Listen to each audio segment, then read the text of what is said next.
আমি সবথেকে বেশি খুশি হই কখন জানেন? যদি কেউ আমাকে বলে যে আজকে তোমার রান্না বান্না করতে হবে না, আজকে সারাদিন তুমি শুয়ে শুয়ে মোবাইল টিপবে আর সময় মতো খাবে আর ঘুমাবে, তখন আমি অনেক বেশি খুশি হই। তো সেই রকমের একটা দিনই ছিল আজকে। ওই রকম একটা সুবর্ণ সুযোগ হাতে এসেও আবার হাতছাড়া হয়ে গেল। আজকে আমাদের বাসার সবার একটা বিয়ের দাওয়াত ছিল, আর বিয়ের দাওয়াতটা যেহেতু রাত্রে ছিল, তো আমি ভাবছিলাম কালকে যে ভাত তরকারি রান্না করছিলাম ওগুলোই অনেকগুলো আছে, ওইটাই দুপুরবেলা খাবো।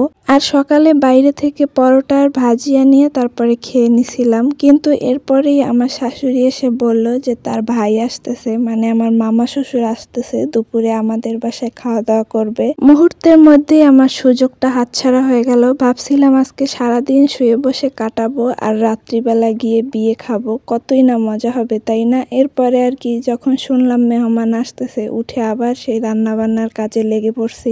এখানে গরুর গোশ রান্না করতেছিলাম। আমার শাশুড়ি বলছিল আলু না দিতে, আর আমার তো আলু ছাড়া চলবেই না, তাই আমি আলু একটু দিয়ে দিছিলাম এর ভিতরে। এরপরে মামা চলে আসে, আর এখানে যে আম নিয়ে আসছিল আমাদের সবার জন্য।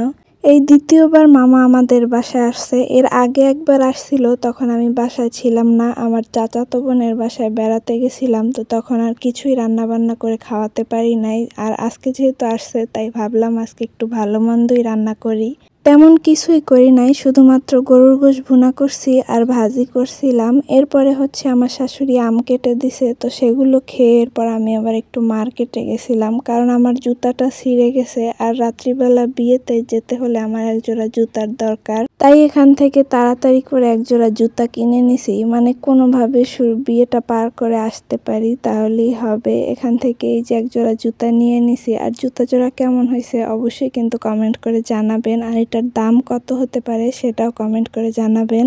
এরপর বাজার থেকে এসে দেখি সবাই এখানে খাওয়া দাওয়া করতে বসছে, পরে আমিও এখানে খাইতে বসছি। আসলে আজকের তরকারিটা একটু মজা করে রান্না করতে চাইছিলাম, কিন্তু মজা হয় না, ঝালটা বেশি হয়ে গেছে। এমন হবে আমি ভাবতে পারি নাই। আমার রান্না খারাপ হয় বা বেশি ঝাল হয় এমনটা কেউ কখনোই বলেনি। তো আজকে সবাই বলছিল যে আজকে একটু ঝালটা কম দিতা, আসলে বুঝতে পারি নাই আজকে গোশের পরিমাণটা কম ছিল, যেহেতু এই জন্য ঝালটা একটু বেশি হয়ে গেছে। তো যাই হোক, এখানে দুপুরবেলা সবাই মিলে খাওয়া দাওয়া করে নিতেছিলাম। এরপরে সন্ধ্যাবেলায় রেডি হয়ে গেছি বিয়েতে যাওয়ার জন্য। আর এখানে আমি প্রথমে 3 পিস পরে রেডি হয়েছিলাম, কিন্তু আমার হাজব্যান্ড বলতেছে না, সবাই বোরকা পরে আসবে, তুমিও বোরকা পরে চলো। পরে আর কি করার, তার কথা মতো এখানে বোরকা পরে রেডি হয়ে গেছি। আর এই তো আমরা সবাই মিলে এখন নৌকা পার হয়ে চলে যাব বিয়ে বাড়িতে। ভয়ে ছিলাম, আকাশে অনেক বেশি মেঘ ছিল, কখন না জানি বৃষ্টি চলে আসে, এই ভয়টাতেই ছিলাম। এরপরে দেখি যে না, বৃষ্টি আর আসে নাই। পরে আমরা বিয়ে বাড়িতে চলে আসছি সবাই। আর এখানে এসে সবার সাথে দেখা হলো, অনেক ভালো লাগছে। আর আমার মেয়েটা তো অনেক খুশি, কারণ সবার সাথে খেলা করতেছে, তারপরে ছবি তুলতেছে। তো এখানে বসে সবাই মিলে আমরা কিছু ছবি তারপরে ভিডিও করে নিলাম। আর আমার মেয়েকে নিয়ে হয়েছে আরেক জ্বালা, ও একটা ছবিও তুলতে চায় না সুন্দরভাবে। তো যাই হোক, কোনোভাবে কিছু ছবি তুলে এরপরে আমরা এখানে খাওয়া দাওয়া করতে বসছি। প্রথমে এখানে দিছিল বিফ রেজালা আর রুমালি রুটি, এরপরে এখানে মোরগ পোলাওটা দিছে, আর এইটা খেতে আমার কাছে ভালোই লাগছিল।